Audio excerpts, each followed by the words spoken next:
Sophie Lovers, ¿cómo están? Yo espero que súper, hiper, mega bien.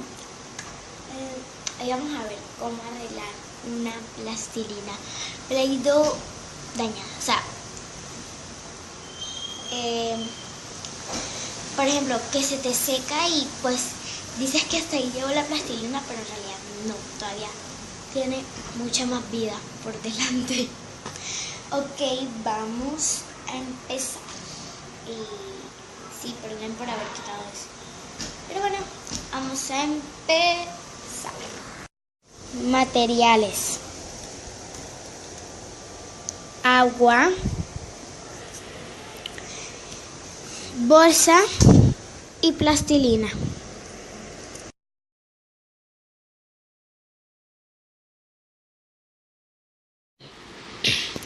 Sophie Lovers, lo primero que vamos a hacer es echarle agua a la plastilina.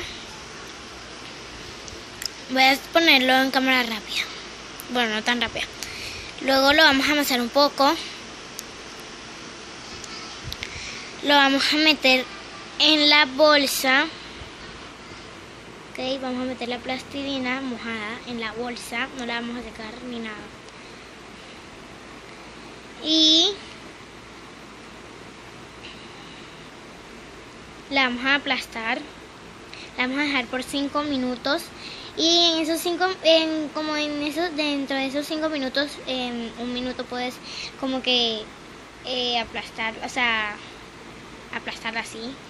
Y luego cuando pasen los 5 minutos, la sacas y vas a ver que ya, o sea, va a estar al principio pegajosa y todo eso, pero después sí se quita lo pegajoso. Perdonen por ponerlo así tan rápido, pero bueno.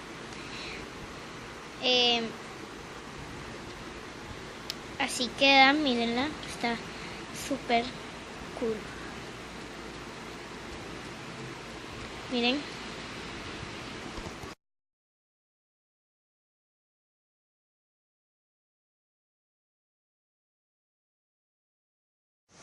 Bueno, Sophie Lovers, espero que les haya gustado muchísimo este video. Miren, así como ven nos quedó la plastilina Play-Doh. Y si sirve. Al principio va a estar como pegajosa, pero después ya ahí sí se pasa y pues queda otra vez como plastilina. Y bueno, Sophie Lovers, espero que les haya gustado mucho este video, como ya les dije ahorita. Y bueno, suscríbanse, denle like y comenten.